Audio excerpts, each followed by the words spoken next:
Hey guys, today is the 2nd of March.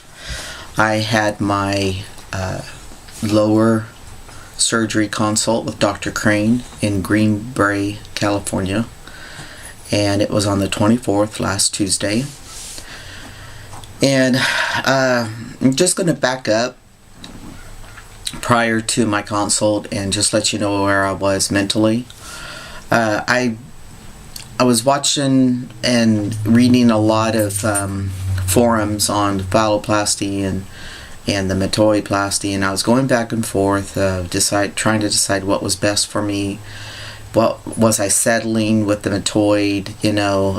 Would I in the end be satisfied? What is my priorities in having lower surgery in the first place? And so it got to where on the Yahoo groups that things were just being talked about, all the complications, and I understand the complications, and I'm not taking anything from anybody.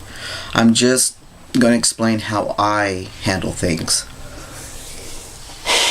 So anyway, I really was getting very just overwhelmed with all the information and all the conversations and all the different experiences and all the theories and all the views and opinions. And I had to take a day, Monday before my visit, and I had to leave the house, get away from all the technology, and I couldn't even write a list of all the questions because I started feeling like, are these really my questions and concerns? Or am I feeding off of other people? And so I took Monday and I went out to my horses and I cleaned the pens, was just taking some deep breaths in Mother Nature, enjoying what sun we had. It was cold and off and on getting cloudy. And I just had to really come to terms with myself like I do and go back to how I've always handled the hurdles in my life, how I've always handled major decisions in my life, is go back to my faith and really, really leave it in the hands of the higher deity. By doing that, what I do is I listen to my instincts, I listen to my gut, I follow my shooting straight from the hip. I don't allow other influences, other conversations, other opinions, other views to influence me. I have to just focus on me, and that's what I decided to do. I did not go into that office with a bunch of questions. I've already read the complications, what can happen, what doctors do to resolve those issues. I already know that stuff going in. I don't need to take Dr. Crane's time to repeat all that stuff. But what I needed answered was, has he dealt with a patient with Hashimoto's? Has he, the donor site?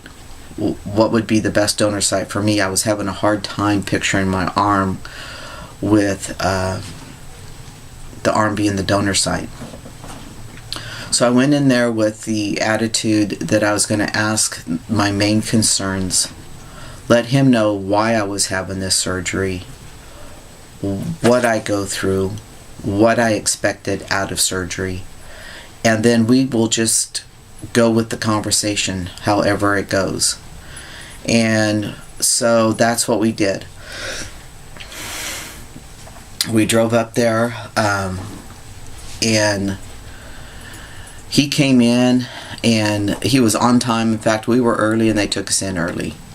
He came in, and he must have saw my face, and he goes, "What's up?" I just said, "I'm nervous." And he goes, "We're just going to sit down and talk. We're just going to have a conversation." And he was real laid back. He was real cool.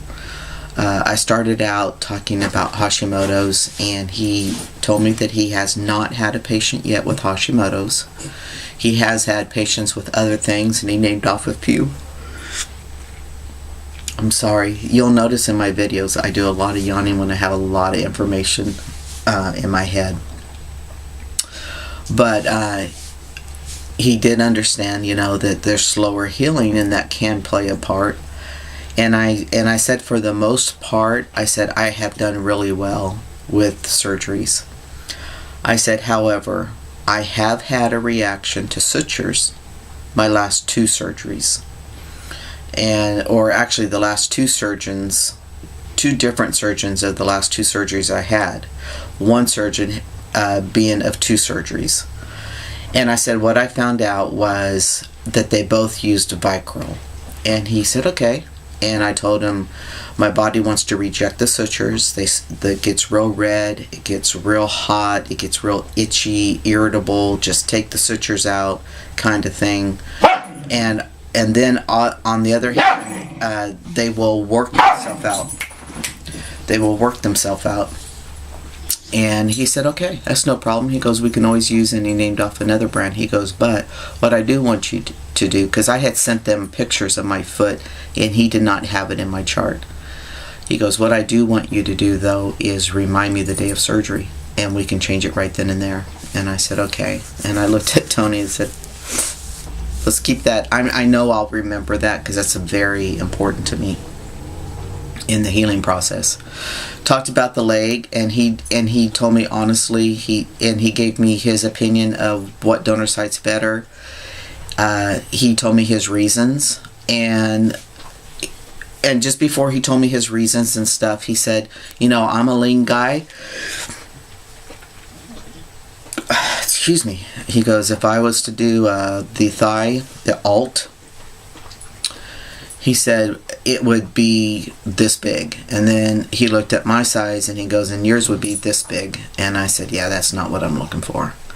I said, I'm not, I don't have to have a big dick, and that's not my purpose. So we discussed that, and he told me the reason why he suggests the RFF over anything else. He went into detail about things. Then he went into detail as him and his experience, and what microsurgeon means and what he does. And then he went into the fistulas and strictures, and telling me as a surgeon and a doctor that surgery doesn't cure all, that there are times where you really have to wait and let the body deal with the healing. I totally understood all that. And then we discussed, that took some time. And then I just told him, I said, you've really helped me. I said, I came in here with overwhelmed, and I kind of gave him some history about all the different form stuff. He goes, they're good and bad. They can overwhelm people. But everyone has to remember, everyone is an individual and reacts to things differently, and we take it case by case, and we deal with and we resolve as it comes. And I said, exactly. I said, that's why I had to step away, because I knew with me, no matter who went through it, no matter if no one's gone through it, sorry about that. Sure, I would like to share my story just to help someone else, because a lot of guys aren't like me. They don't get overwhelmed. They can take in all this information. And the more we share, the easier it makes for other people. But I did tell him that he made me feel much better in a lot of ways. He basically helped me answer my own question.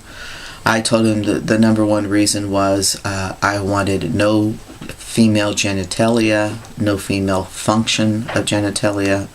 I wanted it all gone. And he said, I can do that for you. And I said, that is my main reason. I said, and I don't want to sit down and pee, so it's urethral lengthening. He goes, we can do that for you. And I told him about my road of health and what I'm doing for myself, my wife and I, changing our lifestyle, our nutrition. And I said, it's the only thing I can do for myself. I am physically handicapped. You can't tell, but I am, and we talked about that. And so then he did the test on my arm to check the circulation. I have no issues in my arms or hands, except that I do have some carpal tunnel. And that's just years of slinging a hammer and years of typing. And so, but my circulation test, according to him, did not respond as fast as he would like. So he is ordering a angiogram dye test on my left wrist for my 2 main arteries there and the veins. But I have to go through my doctor, of course. The go-to nurse through Kaiser, Katrina, well, anyway, so let me not get ahead of myself. We discussed that. He looked at the right arm. He goes, your right hand dominant? And I said, yes. And my right hand did the same thing. He goes, you have no issues with cold or hot or anything? I said, no. And he said, okay. In fact, I had the wrist surgery, if you remember me talking about it, in August. And I told him the same doctor, or the doctor who did this wrist surgery, I said, did the same test as you and had the same reaction as you. I said, but I've had no problems or issues. He said, okay. He goes, I'll talk to my microsurgeon, and we'll probably want to do that x-ray and just see where it's at, make sure everything's good. He goes, my concern is you getting full function of your hand after the surgery. And I said, okay. So where that stands now is, and I just told him, I said, I said, I've waited 53 years to be the whole me, and you're giving me the last stage of the completion. And he said, I'm going to do that for you. And so we shook hands, and he said, I'm going to set you up with Katrina. I want to put you in September. And I said, really? And I was expected a year out. He said, yeah. So Katrina said, okay. Like, okay, doc, whatever you say. And so I'm supposed to get a call back. She has to verify if the hospital can do in September the date they're looking at, and the microsurgeon team can also be available. So I don't know for sure when in September, but in the meantime, I'm going to continue. My goal is to lose like another 20 pounds, or even just more fat, even if it's not in poundage, but it is a goal. I know I have a good 20 pounds still on my body. Well, I honestly think I got another 40 pounds of fat alone on my body. So we'll make it a goal for 20 right now. I do meet with my primary care doctor.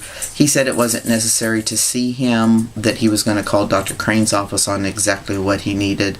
However, I had already made the appointment, so I'm going to go ahead and keep it, just to be in person, just to relieve my anxiety and the stress on the situation.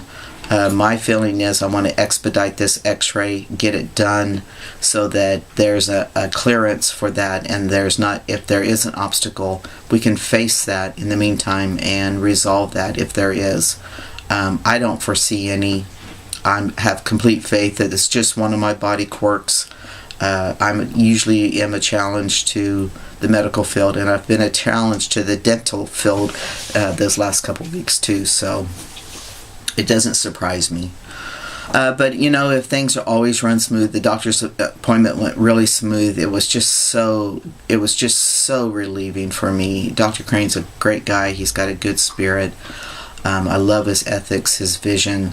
So it was just very, Tony and I both crashed afterwards. We were just, so this being a hurdle about this circulation issue is just something to test the strength, is the way I look at it. It will resolve itself. So I go today, see my PCP doctor.